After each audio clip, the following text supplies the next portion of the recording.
What is going on, everybody? Welcome to another brand new installment of For the Love of Wrestling. I am, of course, your host, the Renegade of Wrestling, JJ Williams. Happy Monday. Good to see everybody today. It's been a long weekend. It's been a long couple of weeks, but as of today, the kids are back in school, and I know all us parents can just breathe that sigh of calm around the house. I know it's just not just me, but we're not here to talk about all that stuff. We are here to discuss the weekend in pro wrestling. AEW Rampage, WWE Smackdown, AEW Collision. And I'm going to go ahead and I'm going to say this in advance. I feel like maybe my critiques of Collision aren't the fairest. I was very, very much tuned out during Collision this week. I was tired. I was run down from the day prior and my daughter's 15th birthday party. I honestly don't know if I gave Collision a fair chance. You guys can let me know when we get to that portion of the show if you feel like I'm being unfair or not. Please do. Also, something I'd like to address. Beginning today, there's a new policy on the show, and that's basically I'm not going to just stop the flow to answer or reply to any of the comments in the chat room unless they have super chats. I feel like I've been fair for a while now as I've tried to build up the show. But if you watch almost any other wrestling stream on a channel that's set for monetization, they don't interrupt their flow unless it's a super chat. And going forth from today on, same thing is going to be here on this channel. I'll still bring your comments up on the screen like I always do, but I'm not going to address them, reply to them unless they're a super chat. So, that being said, Rampage kicked off with the Hardys and Mark Briscoe taking on Kip Sabian, the Butcher, and the Blade. Trios action to start things off, and this was a fun trios match. Some good cohesion between the Hardys and Mark Briscoe. He had the twist of fate into the Swanton Bomb, into the Froggy Bow to get the victory for that team. And it seems like it was the first Hardys victory in forever. Like legitimately. I still don't know why the Hardys have been getting held back the level that they have been lately. I'm sure some of it has to do with Jeff Hardy and his unpredictability. You know, are they going to start pushing the Hardys and then Jeff's going to go get another DUI, get in trouble with the law again, and then they have to halt the push? But at the same time, I feel like it's been about a year or so, could be wrong in my timing, since Hardy's been in trouble, and maybe a little bit of a push here is warranted. And they even address that a little bit later. We get a backstage promo with the Hardys, and we'll get to that when we get there. After that match, we had Renee Paquette with Les Sex Gods, and Sammy talks about his upcoming match against Ricky Starks that's going to be on Dynamite this Wednesday. And Jericho says that if Big Bill tries to get involved, he'll chop Big Bill down and knock his teeth down his throat. Very aggressive promo there by Jericho. I like this dichotomy between Sammy and Jericho, even though I do feel that they use Jericho as a crutch for Sammy Guevara. And I agree with a lot of that sentiment there. I think Les Sex Gods are a good tandem, if we're being real, because it's the It's the old school, mentor and student team. Inevitably, one of them turns on the other, but I just feel like they lost traction with the Guevara heel turn because he got injured, and then while he was out recouping from his injury, Ty Mello, his wife, had their child. So you knew that they weren't going to be able to bring him back as a heel. They were going to have to bring him back as a face. And I think this is a good way to maybe kind of have that baby face run for a little bit, and then at Revolution or maybe even Double or Nothing, pull that heel switch trigger again and try to get back to where they were going with all that. We then had Renee with Anna J, Jake Hager, Daddy Magic, and Cool Hand Ange. And Anna J says it's her year, and she needs to do this. Excuse me, she needs to do this all by herself. Harley Cameron comes in and she begins to whisper in Cool Hand Ange's ear. And he's kind of like, you do that? And this little banter back and forth. And all I'm sitting here wondering is, what the hell is Ruby Soho going to think about all this? Because we've had that nice little flirtation between them going on for the last couple of months now, building up to last week or whatever it was, Ange asking her out for New Year's Eve. And now we got this, and I'm wondering if Harley Cameron is being sent in by Saraya to try to ruffle feathers. We've seen Harley running with Ruby, hanging out with Saraya lately. I'm thinking this is part of Saraya's plan to get that split between Cool Hand Ange and Ruby, get Ruby back focused with the Outcasts. We then had Stokely Hathaway get in the ring, kicked Justin Roberts out, insulted the enhancement talent that were in the ring, and then overtly praises Chris Statlander as he introduces her for the match and no-sells the crap out of Willow Nightingale. And we get this match, and it's Kennedy Hardcastle and the Notorious Mimi taking on Stat and Willow. And Willow did, I want to say, like 95% of the work in this match. Stat had a tag, gave some offense.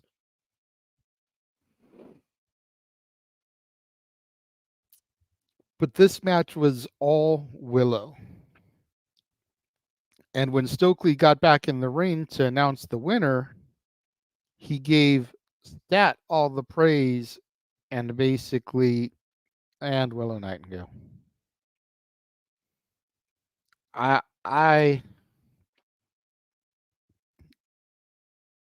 feel like this is getting a little bit forced. It's clear that Stokely Hathaway has a crush on Stat, but I feel like it's too much now when it comes to the love triangles and love angles in AEW. The Ruby and Cool Hand Ange was kind of organic in the way it developed over time as far as an on-screen thing.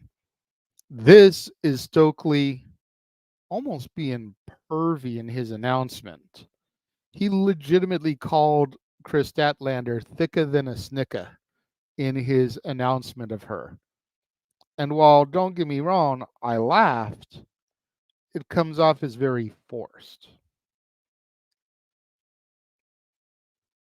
We then had Renee with the Hardy Boys, and they mentioned their win in kind of a sarcastic way. It's like, yeah, we got a big win here on Rampage. Maybe now we can get a match on Dynamite. And they say that they should be on Dynamite to try to help boost those ratings. Really kind of teasing almost a heelish turn of the Hardy Boys here, and I wouldn't be opposed to that because I know they had a small heel run there in the TNA Impact era when they were doing the broken gimmick. But almost every time I've seen the Hardys as a unit, they've always been babyface. So I would be down to see a heel Hardy team. Private Party came in, and Matt kind of insincerely is hyping them up, because again, Brother Zay ran with the Hardys while his Private Party partner was out on injury. And we had the Hardy Party going for a while there. And so he kind of hypes them up as kind of like, the son who's leaving the parents' house type of thing to go fly on their own and see the world. And they give Private Party the shirts that they wore in the ring worn merchandise. And once they leave, I'm still getting used to his name, but the member of Private Party that just returned from injury basically said that he wants to kick their asses. So again, really kind of teasing a potential heel Hardys there, and I'm here for this.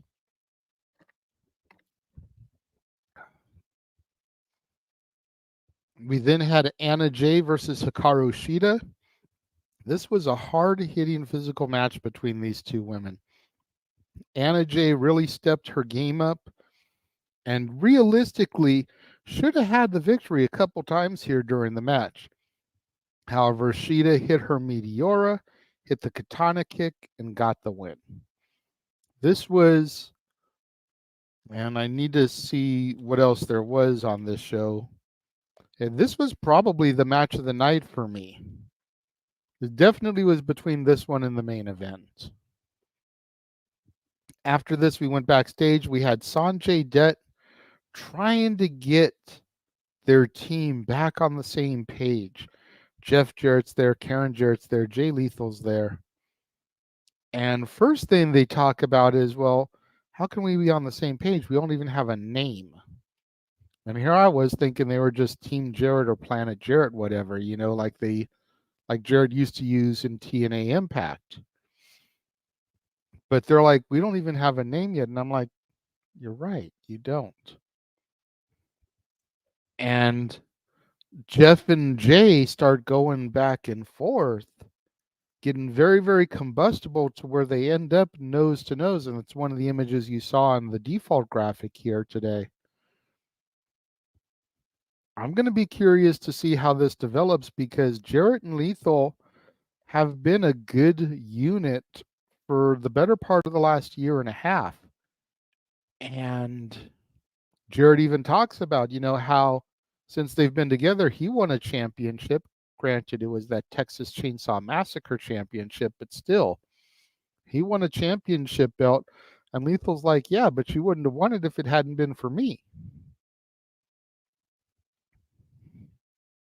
So I'm not going to lie, I'm a little bit eager to see where this takes us. Then for our main event, we had a pure championship match for the Ring of Honor Pure title.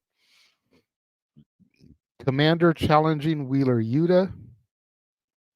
This was a good technical match here. Yuta was able to keep Commander grounded, made Commander use all three rope breaks. Then when he trapped him in another submission and Commander tried to get to the rope, the referee had to tell him there's no rope break. He's allowed to keep the hold on, and Commander was forced to tap. Good match. Smart execution of the match by Wheeler Yuta. I would overall, I think I would give this Rampage a 7 out of 10.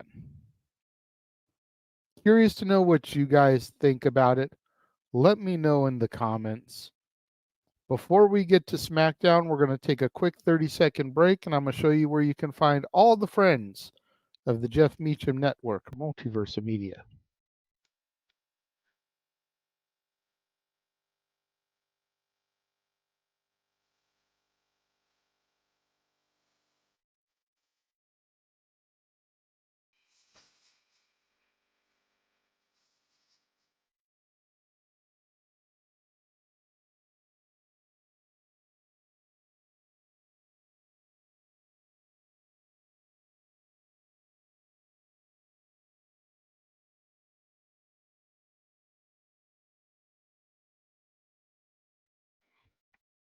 We are back, getting ready to discuss SmackDown. Now, SmackDown is one I actually had to watch twice because, of course, you can go back in the archives across the multiverse of media.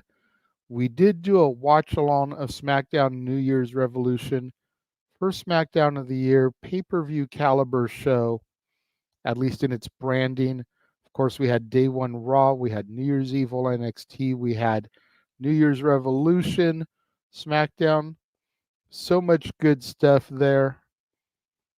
So, despite having watched it for the watch along, had to go back, take my notes of it, watch it a second time.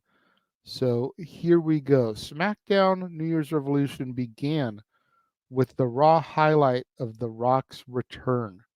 And as soon as that clip plays, we see the tribal chief and the wise man arrive backstage. Caleb Braxton tries to get a few words from Roman Reigns, and he just laughs it off and walks away. Opening contest is the finals to determine the number one contender to the WWE United States Championship. Kevin Owens taking on Santos Escobar. Winner faces Logan Paul at the Royal Rumble. Logan Paul made a surprise appearance, sit down on commentary here. And right as the bell rings, Angel and Humberto, who accompanied Santos Escobar to the ring, get jumped by Joaquin Wilde and Cruz del Toro. 4 men brawl to the back, and now this allows the match to be 1-on-1. Mano y mano. And it was a solid match. Competitive. Saw KO nail Santos Escobar with the stunner, become the number one contender. Logan Paul then gets in the ring and on the mic, and he begins to run KO down, talking about how like KO is so out of shape, he's dripping sweat. And Logan Paul's been champion for 60 something days, 62 days, I think he said. And he's like, I haven't broken a sweat yet. KO ends up knocking him out after he says that KO defeating him for the United States title would be like the Vancouver Canucks winning the Stanley Cup. And the match is official at the Rumble. It will be Logan Paul versus Kevin Owens for the United States Championship. I think it should be a really good match. Logan Paul definitely delivers despite what you may or may not think about him. He's a hell of a competitor. We then come back from commercial and we see Logan walking backstage. He's kind of got an ice pack on his face. And A-Town Down Under, Austin Theory and Grayson Waller come up and they start interacting with him. And Cameron Grimes comes in and he begins to clown the situation. And so later on, the match is announced that we're going to next week get Grayson Waller versus Cameron Grimes as a result of this situation. Definitely looking forward to that. Waller and Grimes, both products of my NXT. So I'm looking forward to seeing them deliver here. We then had an in-ring promo from the almighty Street Profits. Lashley welcomes us to New Year's Revolution, says 2023 was a rough year because despite the fact that he put the work in, he didn't really get the results that he wanted. Mentions hooking up with the Street Profits and says that they're going to take what they deserve in 2024. Tez gets on the mic and kind of does a little bit of hype work. Honestly, I couldn't tell you half of what he said because he was just going. But then Dawkins got on the mic and he said that, it's been a while since him and Tez have been tag champs. So they're coming for those titles. Lashley then goes on to declare himself as a participant for the Royal Rumble. And then we see something hit the screen on the Tron. And here comes Karrion Kross. Here comes Scarlett Bordeaux. Here comes Paul Ellering. And here come the Authors of Pain, the AOP, from behind attacking Lashley and the Street Profits. This is going to be an interesting situation to watch develop. Hopefully we can get a couple of trios matches here with Cross and the AOP versus Lashley and the Street Profits. Cross hit this interesting maneuver. I think he said he called it the downward spiral is what I think they called it on commentary. I loved it. It was kind of like an F5, but a little bit of a different setup.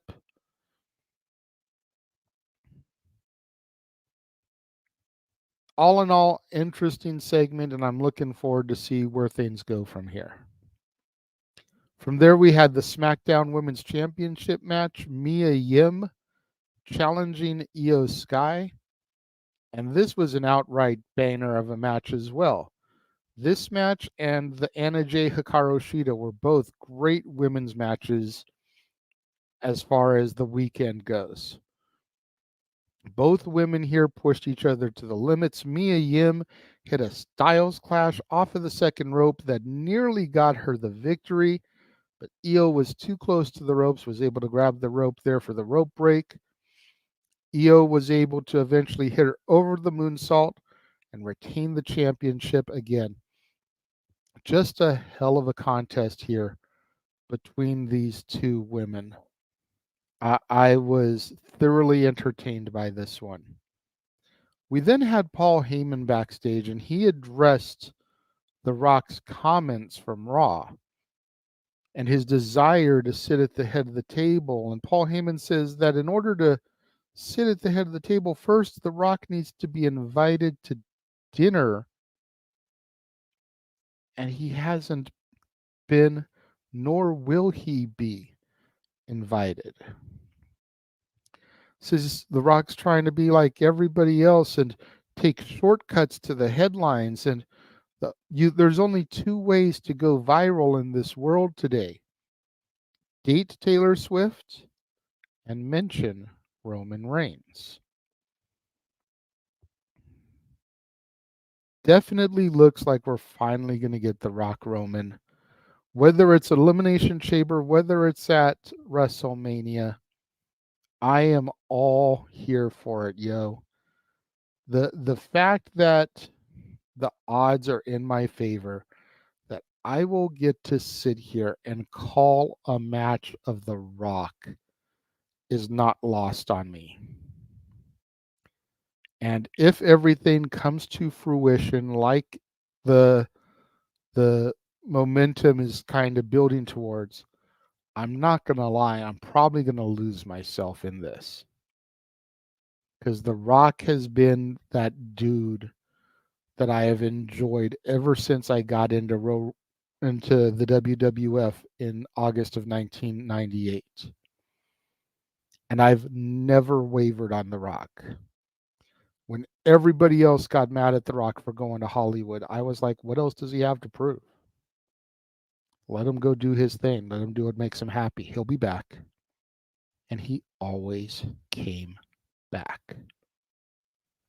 As awesome as a moment as it was for Noah and James for WrestleMania 38 to sit there and call Austin versus Owens, it's going to be that same type of moment for me to call Rock Roman if that does happen.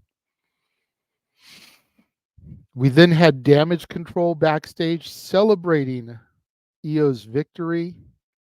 Bayley kind of discusses her plan, the Kabuki Warriors to get the tag titles, Bayley to win the Rumble challenge and dethrone Rhea. But then Bianca Belair crashes the party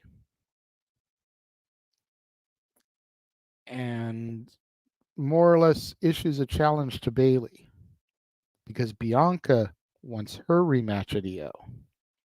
Bianca wants to be the one to take that title off of Io. So next week on SmackDown, we're going to have Bayley versus Bianca, and I'm looking forward to that one as well because both those women can go. Bianca has been one of my favorites since getting back into things. And Bailey, I actually saw back in the day when she was still on the independent circuit as Davina Rose. So that's going to be a fun one to visit. We then had Pretty Deadly versus Butch and a mystery partner. And the mystery partner called it live on the air. Tyler Bate, the big strong boy from my NXT, came in, and this was a NXT UK match that Noah could get behind, and this was my NXT as well, with the exception of really Butch, because Butch Pete Dunne was only in my NXT for about a month or two when I started watching before getting called up to the main roster. But Pretty Deadly and Tyler Bate are all people that, although came over from NXT UK to this NXT, are people that I've watched develop down there. So I have that stake and claim to them. This is my NXT at its finest. All four men knew each other so well. The chemistry showed. Tyler Bate made the most of his debut, and he is now an actual part of the SmackDown roster. Him and Butch hit a double team. Tyler Driver 97 got the win. Butch is back on the winning ways after being stifled for so long in the, we'll call it post-Sheamus era of the Brawling Brutes. Glad to see Butch getting a push here. I would love to see Butch and Tyler Bate get a shot at the tag team titles. We'll see what happens there and if that ends up coming to fruition. Even if they don't win, just to see Butch and Tyler Bate versus Priest and Balor, I think would be awesome. We then had a backstage segment with Ashanti the Adonis from Hit Row meeting with Nick Aldis, kind of talking about how he's lost, trying to find his place here. And Nick Aldis says that, he's got a few ideas. If you're receptive, we can have a little bit of a conversation. And then we get to our main event, the phenomenal AJ Styles versus the megastar, what everybody's saying, L.A. Knight. Yeah. Versus the Viper, Randy Orton. And again, this was just a phenomenal match, just like you expected from these three guys. It was fun, it was intense, and then the bloodline kind of fucked it all up. Coming out, interfering, Roman, Solo, and Jimmy proceeding to destroy all three men, which leads to Nick Aldis pulling Paul Heyman to the side and telling him that when Roman is done celebrating, let him know that at the Royal Rumble, it will be a fatal four-way match as Roman Reigns defends against AJ Styles, LA Knight, and Randy Orton.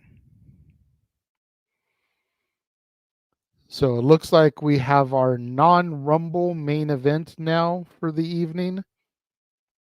You got to figure that means that none of those three will be in the Rumble because we'll probably go from the Rumble match to that match.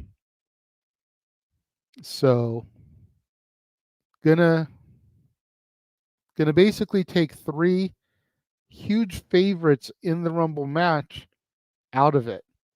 That just gives some more mid-carders an opportunity to show themselves. And yeah, the mid-card division isn't going to be the ones that win. If we're being real, the odds-on favorites right now are probably Cody and Punk, with Gunther next in line, I would think, after his performance last year and after his nearing 600-day reign as Intercontinental Champion. You would have to figure those three would be the front runners. But if you had an Orton and a Styles in there who just also came back from injury, if you had a guy like LA Knight in there, then the potential for main eventers is a little bit too prominent. I feel this way it really kind of gives people that don't get that opportunity to shine a chance to shine, or it opens itself up for some more surprises. We'll just have to see come January 27th what happens when it comes to the Royal Rumble. Speaking of January 27th, going to take another quick commercial break in between before we get into Collision. What did you guys think of SmackDown? Let me know. When we come back, we're going to get into Collision. But first, here's all of the watch longs that have been announced and that the Multiverse of Media will be covering, beginning with Hard to Kill and going all the way through the Bash in Berlin, just that we know about so far. We'll be back in about 40 seconds. 3, 2, 1.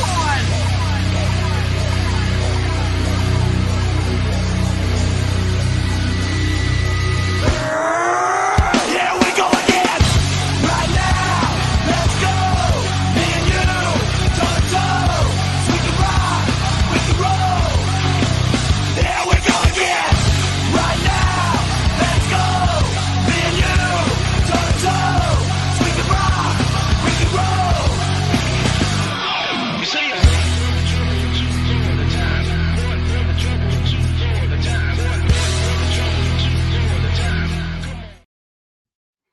Now, in addition to Hard to Kill, we are going to do something on the Multiverse of Media that we have never done before.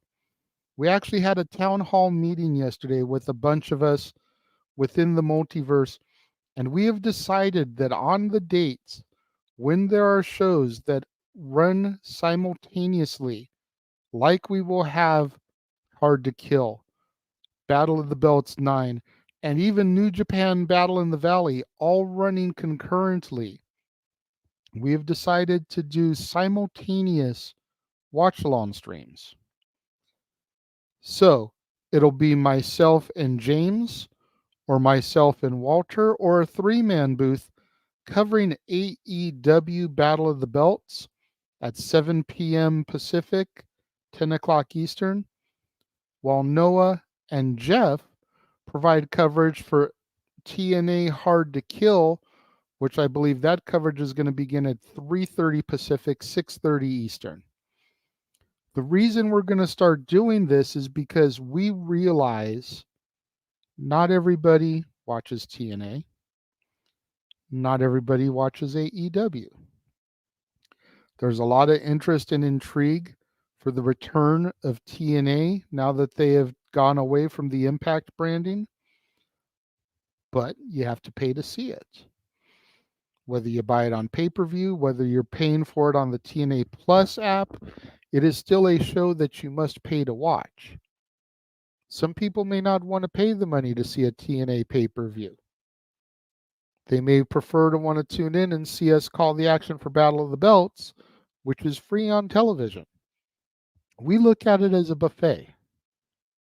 You got your steak, you got your turkey, you got your ham, you got your chicken, you got your roast beef, whatever entree it is that you want. We are going to begin to provide it to you on the days when there is more than one major show like this.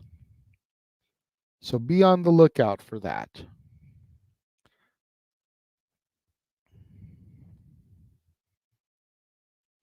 Going into Collision, and let me just reiterate here,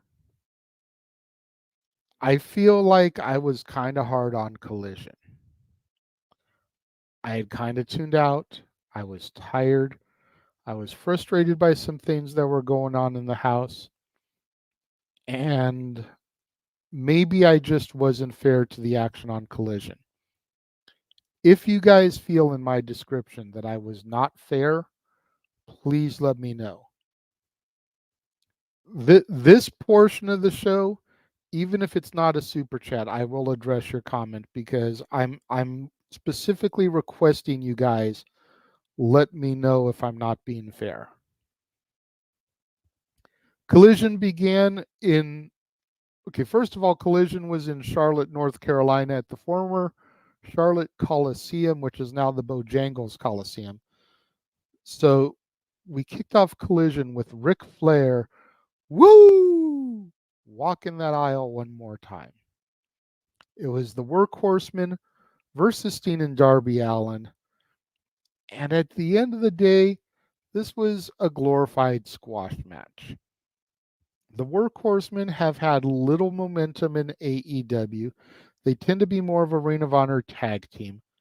This was just about getting Steen and Flair out there in Charlotte, in North Carolina, in the former Charlotte Coliseum, and getting that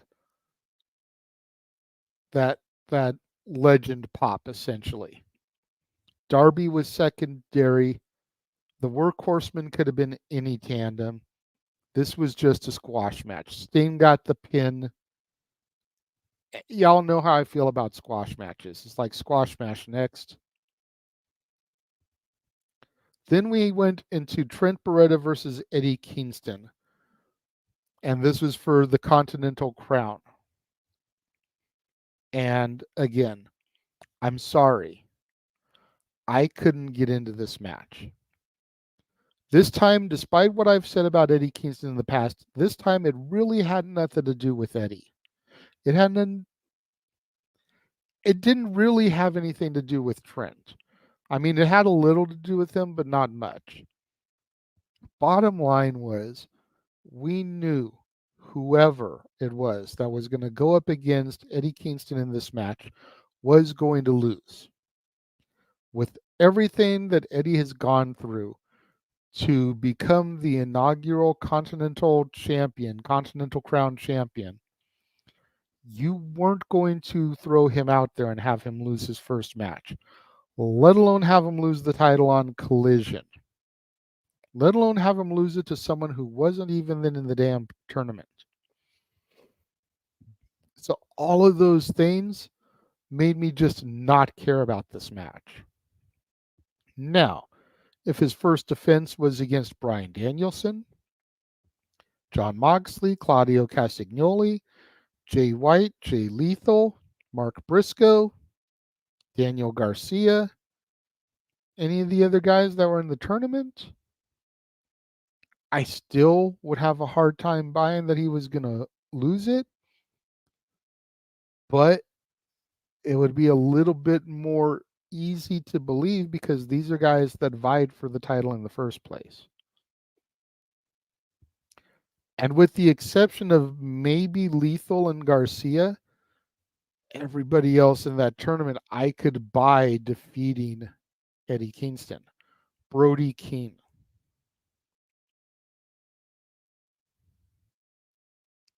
I've got nothing against Trent Beretta personally, but him being in this match, it was like, you're just fodder. We are just feeding you to Eddie. We then went backstage with Tony Schiavone, and he had Willow Nightingale and Chris Statlander, and they talked a little bit about their 2023 successes, their desires for 2024, and the weird nature of Stokely's infatuation with Chris Statlander. We then had a promo from Hook, and he's basically saying that, if you look at his win-loss record in AEW, it's second to none. So he calls out Samoa Joe and tells Joe that he's coming for the AEW title. Now, I've got nothing against the kid, but you're FTW champion. The belt that your dad had to create when he felt that he wasn't getting title opportunities. You've had opportunities at stuff. I feel like Hook needs to do a little bit more proving. He's getting good. I got nothing against Hook. But I'd like to see Hook with an international championship run, or a TNT championship run, or a Ring of Honor television championship run, or a tag team title run with Danhausen, put Hookhausen back together. before I see Hook going after somebody like Samoa Joe. Personal feelings, what do you guys think? Let me know. Then had Brian Keith and Commander versus Mike Bennett and Matt Taven, the Kingdom, of course, representing the Undisputed Kingdom. Roderick Strong came out there with them. This was a Ring of Honor Tag Team Championship Proving Ground match. So if Brian Keith and Commander were able to defeat the tag champions or last 10 minutes, then they would be given a tag title opportunity down the road. And this was a hard-fought match. It was a good match. But again, it gave me squash match vibes. Because you've got two guys that you basically just threw together to try to feed to the system of Taven and Bennett. There was no way Brian Keith, who isn't even officially all elite yet, and Commander were going to get a tag title shot. Just wasn't going to happen. So again, kind of took me out of the match because you knew what was going to happen here. We then had Renee Paquette backstage with Jay White and the Bullet Club Gold and talking to them a little bit. And Jay White's talking about how he's coming for Samoa Joe, how he's coming for the Undisputed Kingdom because the Devil having attacked Jay White having been one of the first ones to be attacked by the Devil. Acclaimed come in, and at first there's tension between the two trios. And Billy Gunn jaw-jacking his kids about how his dad had to come and save their asses. And finally, Anthony Bowens kind of gets everybody's attention and gets them to shut up, and he's like, hey, look. Normally I wouldn't suggest anything like this. But y'all have suffered at the hands of the Devil and the Undisputed Kingdom. We've suffered at their hands. Anthony Bowens is like, I got thrown through glass. And Jay White's kind of like, yeah. It's like, so maybe we need to put our differences aside and come together here. And if we're going to have this monumental stable with the Acclaimed and the Bullet Club, I'm here for it. And I'm going to tell you why, because it means that the Acclaimed are going to have to turn the serious factor up a little bit more. I like the goofy nature. I love the scissoring. I love the everybody loves the Acclaimed. But if you're going to be affiliated with the Bullet Club Gold, you can't be that goofy. It's just not going to work. And especially going up against the Devil and his henchmen, the Undisputed Kingdom. Can't be that goofy. I'm here for this. I'm curious to see how this develops. We then had Adam Copeland come out and get on the microphone, and he ran his mouth about Christian and the TNT title and how Christian feels that he's done with Adam Copeland. And Adam Copeland reminds him that as a former TNT champion, he's guaranteed a rematch. And he's like, I don't care if I have to scratch and claw from behind to get there again. I'm going to get it. So he issues an open challenge. Anybody to come out and step to him. And Griff Garrison accepts it.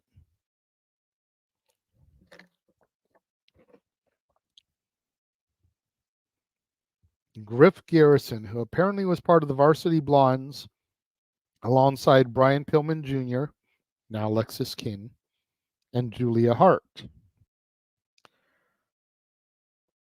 I've never seen Griff Garrison before. Griff Garrison came out with Maria Kanellis and his tag team partner, who I didn't get his name.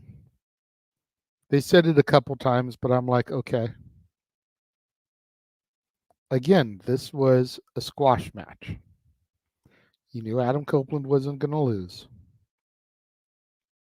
So it just kind of takes you out of the match. And it was a hard-fought squash match. You know, Griff Garrison looked good in there with Adam Copeland, but you knew he wasn't going to lose. So again, it just kind of took me off the match. The only match of the night, other than the main event, that really made me think that either person could win was Sky Blue versus Kiera Hogan. And granted, Sky Blue's on this killer push, so again, is Sky Blue going to lose? Probably not. But Kiera Hogan and her unorthodox style, I felt was a good enough counterbalance to Sky that this really could go either way. Plus, when you factor in the enemies that Sky has made lately, it wouldn't be out of the realm of possibility for someone like Statlander or Willow to come out and cost Sky the match. And again, maybe it's because I was tired, but I just wasn't into this match. And I love Sky Blue. I enjoy watching her perform on TV. Kiera Hogan as well. And no, before people in the chat room try to get me with the whole, well, it's just because they look good. Yeah, they do look good, but that's not why. I actually enjoy watching these women wrestle.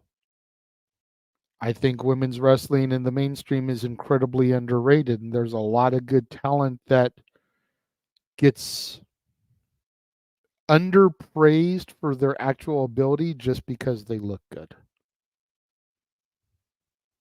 And I feel like Sky and Kiera fall in that category. Are they technical geniuses? No. But they're good wrestlers, they're entertaining wrestlers, and I enjoy watching them. And I just couldn't get into this match. That's how I knew that I was being a little bit harsh on Collision this week, is because I just couldn't get into this match.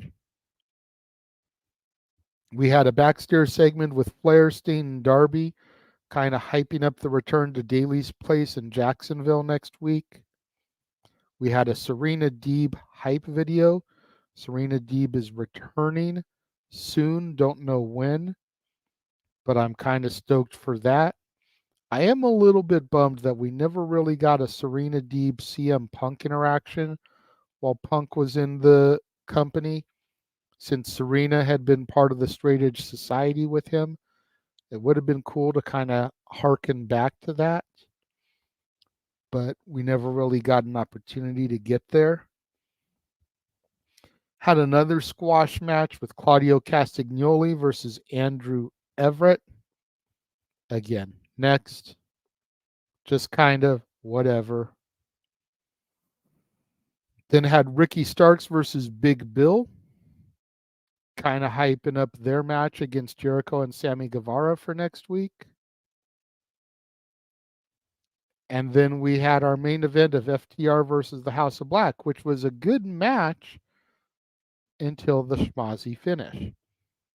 It was almost like they saw the main event of SmackDown and how everybody got involved, and they were like, oh, we can do that. And just, FTR got the victory, but just the schmozzy aftermath, I could have really done without. Based off of my description, I probably should give Collision like a 3 out of 10. I'm going to go a little bit higher and just own the fact that I was tired and out of it, and I'm going to give Collision a 5 out of 10. Let me know what you guys thought of Collision. Am I being too hard on it? Leave your thoughts in the comments. We are going to take one more brief commercial break, and then we'll come back and chills and be out of here.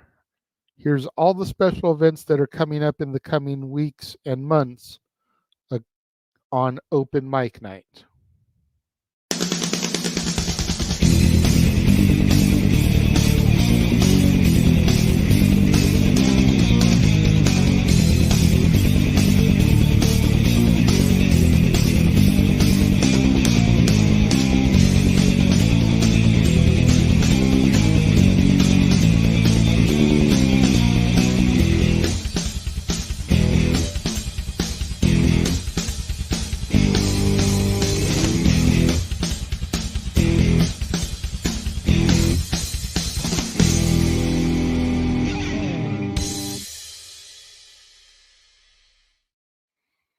All the karaoke, all the karaoke, all the karaoke, all the karaoke, and game shows too.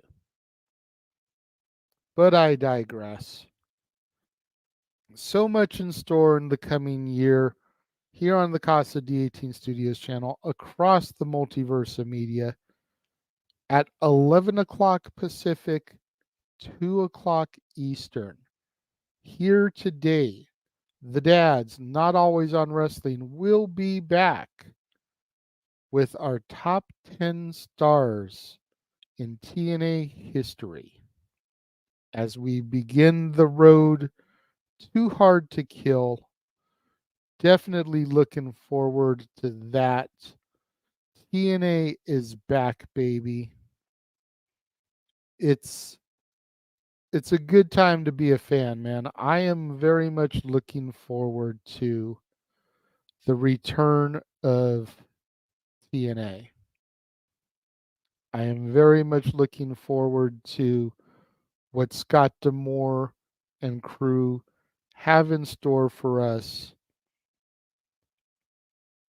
There's so much good stuff on the horizon. And then, of course, as mentioned earlier, we've got TNA Hard to Kill Saturday, January 13th. Coverage, I believe, is going to begin at 3:30 Pacific, 6:30 Eastern.